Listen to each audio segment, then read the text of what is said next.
Hi hello everyone, welcome to literacy Tasleem medical education channel. तो आज के क्लास में हम डिस्कस करेंगे एक रेस्पिरेटरी डिसीज कंडीशन के बारे में, वो है द ब्रोंकियोटिस। ओके, ब्रोंकियोटिस के बारे में हम डिस्कस करेंगे। इसमें आकर हम डिस्कस करेंगे इसका डेफिनेशन, टाइप्स, इटियोलॉजी और risk factors and pathophysiology and science and symptoms, diagnostic evaluation and management. ये सारे थिंग्स जो है हम इस वीडियो में डिस्कस करने वाले हैं। तो चलिए स्टार्ट करते हैं ब्रोंकियोटिस का definition. Bronchitis is the inflammation or swelling of the bronchial tube, bronchi, the air passage between the nose and the lungs। इसका मतलब ये है जो हमारे नोज एंड लंग्स के बिटवीन जो ये पार्ट प्रेजेंट है, इसको हम ब्रोंकियल ट्यूब कहते हैं। ओके, इस ब्रोंकियल ट्यूब में जो है इन्फ्लामेशन और स्वेलिंग, इन्फ्लामेशन और स्वेलिंग जो है अकर होता है, उसको हम ब्रोंकिटिस कहते हैं। ओके, ब्रोंकिटिस इज द इंफ्लामेशन और swelling of the bronchial tube. Okay, जो ये ब्रोंकियल ट्यूब है इधर लंग्स एंड नोज पैसेज के बिटवीन जो पार्ट है, ये ब्रोंकियल ट्यूब है। ओके, इस पार्ट को जो इंफ्लामेशन और स्वेलिंग अकर होता है, उसको हम ब्रोंकिटिस कहते हैं। ओके, ये रहा definition of the bronchitis. Okay, more specifically, bronchitis is when the lining of the bronchial tube becomes inflamed or infected। जो ये पार्ट प्रेजेंट है, बिटवीन द लंग्स में जो पार्ट प्रेजेंट है ब्रोंकियल ट्यूब का, उसको ये जो है इन्फेक्टेड हुआ होता है। ओके, ब्रोंकियल ट्यूब बिकम्स इन्फ्लामेटेड और इन्फेक्टेड हुआ होता है और इन्फ्लामेटेड हुआ होता है। ओके, उसको इन्फेक्शन अकर हुआ होता है through bronchitis is caused by bacteria, viruses or other particles that irritate the bronchial tube। जो एक bronchitis होता है, ये बैक्टीरिया, वायरस और इरिटेंट से जो पार्टिकल्स होते हैं, like dust particles. Okay, industries में जो वर्कर्स होते हैं, उनको डस्ट पार्टिकल्स से बैक्टीरिया, वायरसेस जो अकर होते हैं, उनसे भी ये ब्रोंकिटिस जो है अकर हो सकता है। Okay, this is the definition of the bronchitis. अब हम बात करेंगे इसके टाइप्स के बारे में। तो इसमें आते हैं 2 टाइप्स। ओके, एक आकर अक्यूट ब्रोंकिटिस एंड दूसरा आकर क्रोनिक ब्रोंकिटिस। ओके, अक्यूट ब्रोंकिटिस जो है, it is a shorter illness that common flow a cold और वायरल इन्फेक्शन। इसका मतलब ये है, जो अक्यूट ब्रोंकिटिस होता है, ये एक कॉमन इलनेस है। मतलब इसका ड्यूरेशन जो है सम फ्यू डेज, ओके, जो लाइक वीक्स और सम डेज में ये क्यूर हो सकता है। ओके, इसको हम अक्यूट ब्रोंकिटिस कहते हैं। नेक्स्ट आता है chronic bronchitis. It is the characterised by persistent mucus producing cough or most days of the mouth।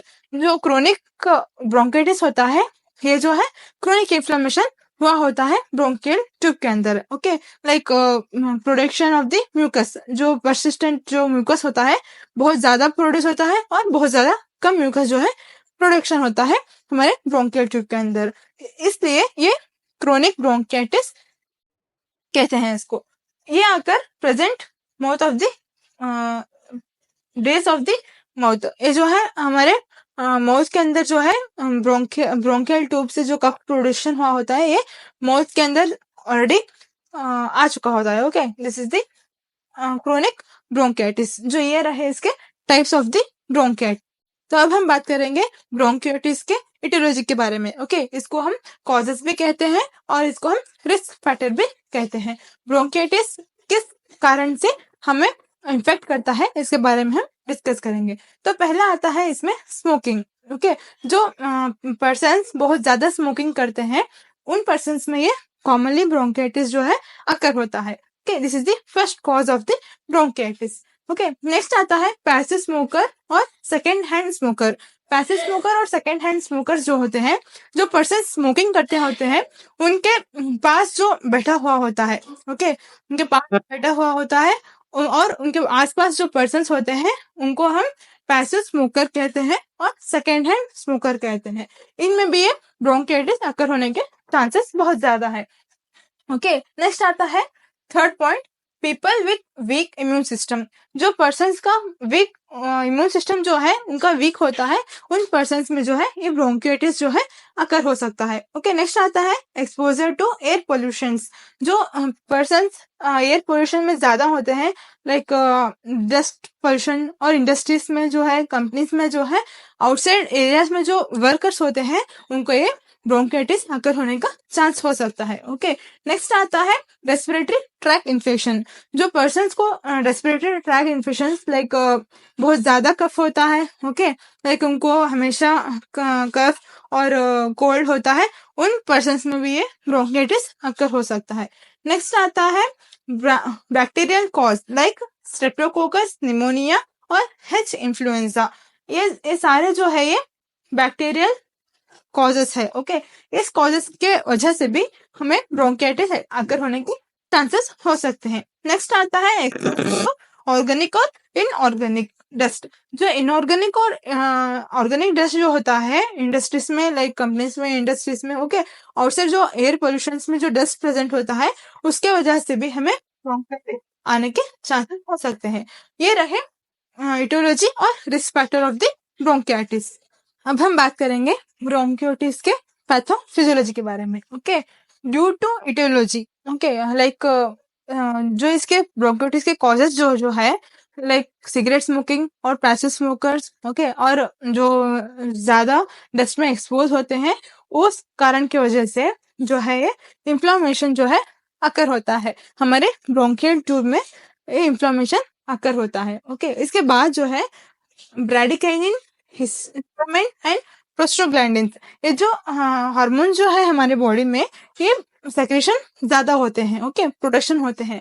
ये प्रोडक्शन होने के बाद में जो है कैपिलरी परमेबिलिटी होती है। ओके, कैपिलरी परमेबिलिटी मीन्स जो हमारे बॉडी को न्यूट्रिएंट्स और ब्लड वेजल्स में जो ब्लड होता है वो सप्लाई करने के वास्ते में जो है ये ब्रोंकियल ट्यूब जो है उसके अंदर जो है कैपिलरी परमेबिलिटी जो है प्रेजेंट होता है, ये इंक्रीज होता है। ओके, नेक्स्ट आकर फ्लूइड सेलुलर एक्सुडेशन, जो फ्लूइड हमारे बॉडी में प्रेजेंट होता है ये बहुत ज्यादा सेक्रेशन होने की वजह से एडेमा ऑफ म्यूकस मेम्ब्रेन, जो हमारा म्यूकस होता है के अंदर, वो म्यूकस का प्रोडक्शन जो है ज्यादा होता है और एडेमा फॉर्मेशन होता है। एडेमा मीन्स जो स्वेलिंग है, ओके, ब्रोंकियल ट्यूब में जो है स्वेलिंग ज्यादा प्रोड्यूस होता है। इसके वजह से hyper secretion of mucus, okay, hyper secretion of mucus, जो ब्रोंकियल ट्यूब होता है उसमें म्यूकस जो है हाइपर सेक्रेशन में जो है प्रोड्यूस होता है। ओके, बहुत ज्यादा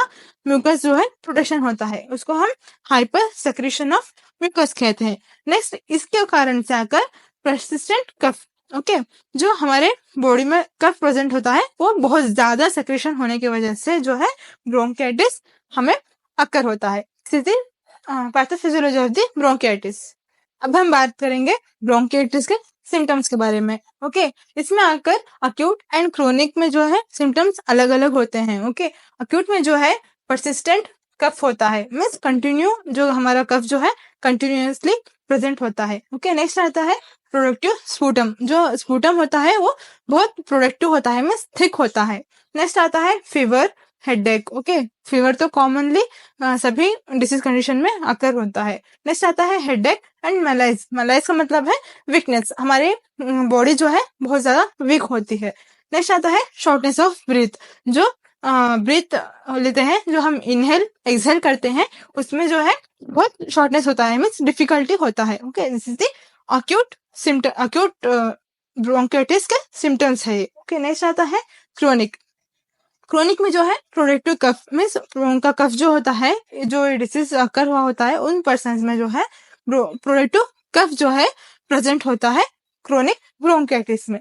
नेक्स्ट आता है dyspnea, dyspnea means difficulty to breathe, उनको ब्रीथिंग करने में डिफिकल्टी होती है। नेक्स्ट आता है टेकिपनिया, ओके, टेकिपनिया है cyanosis, okay, cyanosis means like bluish colour वो अक्यूमुलेशन हुआ होता है उनके हैंड्स में, उनके अकर हुआ होता है, so this is the cyanosis. Next आता है व्हाइट, ग्रे और येलोइश स्पूटम प्रोडक्शन, जो स्पूटम उनका होता है वो व्हाइट और येलोइश और ग्रे कलर स्पूटम जो है उनके बॉडी में प्रेजेंट होता है। ओके, नेक्स्ट आता है wheezing and fever. Okay, this are the chronic symptoms of the bronchitis. अब हम बात करेंगे ब्रोंकाइटिस के डायग्नोस्टिक एवोल्यूशन के बारे में। ओके, डायग्नोस्टिक एवोल्यूशन मतलब ये है जो हम मैनेजमेंट करते हैं उससे पहले जो हम प्रोसीजर्स करते हैं, ओके, लाइक टेस्ट जो होते हैं, okay, like blood test, okay, blood culture, जो कुछ भी टेस्ट होते हैं वो हम डायग्नोस्टिक एवोल्यूशन में करते हैं। तो चलिए डिस्कस करते हैं diagnostic evolution of the bronchitis. इसमें अगर हम history collection, so first thing patient का हम हिस्ट्री कलेक्ट करते हैं। ओके, हिस्ट्री कलेक्शन में जो है पेशेंट के पास्ट हिस्ट्री और सर्जिकल हिस्ट्री और मेडिकल हिस्ट्री और प्रेजेंट हिस्ट्री, ओके, ये सारे जो हिस्ट्री होते हैं वो कलेक्ट करते हैं। ओके, लाइक पेशेंट को पहले कोई सर्जरीज हुई हो या फिर पहले कोई प्रॉब्लम थी या फिर पहले कोई इन्फेक्शन या कुछ भी था, तो उसको हम पास्ट हिस्ट्री बोलते हैं। पास्ट हिस्ट्री जो है कलेक्शन करते हैं। नेक्स्ट आता है family history. Okay, family history मतलब जो उनके फैमिली में पर्सन्स होते हैं उनको कोई अगर ब्रोंकाइटिस कंडीशन पहले थी या नहीं, इस कारण भी ब्रोंकाइटिस अकर होने के चांसेस होते हैं, इसलिए हम फैमिली हिस्ट्री उनका जो है कलेक्ट करते हैं। ओके, नेक्स्ट आता है इसमें प्रेजेंट हिस्ट्री। जो अब प्रेजेंट जो पेशेंट को ब्रोंकाइटिस अगर हुआ है या नहीं, ये जानने के लिए हम ये जो प्रेजेंट हिस्ट्री जो होती है वो कलेक्ट करते हैं। Okay, this is the history collection of the bronchitis. Next आता है फिजिकल एग्जामिनेशन। ओके, जो पेशेंट का फिजिकल एग्जामिनेशन होता है इसमें हम हेड टू टो, ओके, जो हमारा हेड होता है, हेड से लेकर हमारे टो तक जो भी उनको प्रॉब्लम से कुछ भी है, तो हम इसलिए हम वो जानने के लिए जो है फिजिकल एग्जामिनेशन जो करते हैं। Okay, from head to toe, ये होता है फिजिकल एग्जामिनेशन। नेक्स्ट आता है चेस्ट एक्सरे। ओके, जो पेशेंट ब्रोंकाइटिस से सफर करता होता है उस पेशेंट का हम चेस्ट एक्सरे जो है वो निकालते हैं। नेक्स्ट आता है स्पूटम एनालिसिस। ओके, जो स्पूटम उस पेशेंट का जो स्पूटम होता है, ओके, जो प्रोडक्टो थिक स्पूटम जो प्रेजेंट होता है उस पर्सन का, वो पर्सन का जो है स्पूटम एनालिसिस हम करते हैं। लाइक कितना थिक जो स्पूटम है पेशेंट का, उसके ऊपर हम उसको मैनेजमेंट करते हैं। ओके, इसलिए this is the most important thing जो स्पूटम एनालिसिस करने के लिए। Okay, so sputum analysis. Next आता है एबीजी और आर्टियल ब्लड गैसेस। एबीजी मतलब आर्टियल ब्लड गैसेस, जो आर्टरीज में ब्लड होता है वो ब्लड गैसेस जो और excess carbon dioxide and oxygen जो है हमारे बॉडी में कितना अमाउंट प्रेजेंट है और कितना अमाउंट एक्सेल इनहेल कर रहा है, ये जानने के लिए हम एबीजी टेस्ट करते हैं। Okay, this is the ABG test. Next आता है pulmonary function test. Pulmonary function test मतलब जो पर्सन के रेस्पिरेटरी जो फंक्शन होते हैं वो करेक्ट मेंटेन हो रहे हैं या नहीं, ये जानने के लिए जो है हम पल्मोनरी फंक्शन टेस्ट जो है कंपल्सरी इसमें करते हैं। नेक्स्ट आता है blood test. Okay, blood test में हम स्पेशली अगर CBC, okay, means complete blood count, okay, जो HB होता है, ओके, RBC होता है, WBC होता है, नेक्स्ट प्लेटलेट्स होता है, ओके, न्यूट्रोफिल्स, इटोफिल्स, ओके, नेक्स्ट आता है लिम्फोसाइट्स। जो कुछ भी कंप्लीट ब्लड काउंट में जो भी होते हैं वो सारे चीजों का जो है हम ब्लड टेस्ट करते हैं। Okay, this is the complete blood count. Next आता है ब्रोंकियोस्कोपी। ब्रोंकियोस्कोपी मतलब camera insertion in the lungs. जो हमारे लंग्स होते हैं इसमें जो है डॉक्टर्स कैमरा जो है इंसर्ट करते हैं ये जानने के लिए कि उनका स्पूटम जो है कितना थिक है और किस पार्ट में, किस एरिया में जो है उनको इन्फ्लामेशन अकर हुआ होता है, इसलिए वो जानने के लिए जो है ये ब्रोंकियोस्कोपी जो है करते हैं। ओके, ये अगर camera insertion in the lungs. Next करते हैं स्पायरोमेट्री। ओके, स्पायरोमेट्री मतलब measure how much air you breathe in and out. Okay, spirometry मतलब ये है जो ये पेशेंट जो ब्रोंकाइटिस उनको अकर हुआ होता है उन पेशेंट में जो वो पेशेंट इनहेल एंड एक्सहेल जो करते हैं वो कितना अमाउंट ऑफ एयर जो है वो आउटसाइड पास करते हैं, इनहेल करते हैं, ये मेजर करने के लिए जो है ये स्पायरोमेट्री से कंपल्सरी जो डायग्नोस्टिक एवैल्यूएशन में टेस्ट करते हैं। ओके, ये रहे diagnostic evaluation of the bronchitis. Okay, next हम बात करेंगे ब्रोंकाइटिस के मैनेजमेंट के बारे में। ओके, जो पेशेंट्स को ब्रोंकाइटिस अकर हुआ होता है, उन पेशेंट्स को as a doctor, as a nurses, जो ट्रीटमेंट हम प्रोवाइड करते हैं पर्सन्स को और जो मैनेजमेंट हम देते हैं पेशेंट को, उसके बारे में हम डिस्कस करेंगे। ओके, तो फर्स्ट मैनेजमेंट में आकर अवॉइड एयर पोल्यूशन। उनके जो पर्सन्स होते हैं जो ज़्यादा एयर पोल्यूशन में रहते हैं, लाइक ज़्यादा डस्ट पार्टिकल्स में जो वर्क करते होते हैं, लाइक इंडस्ट्रीज में, लाइक कंपनीज में, ओके, और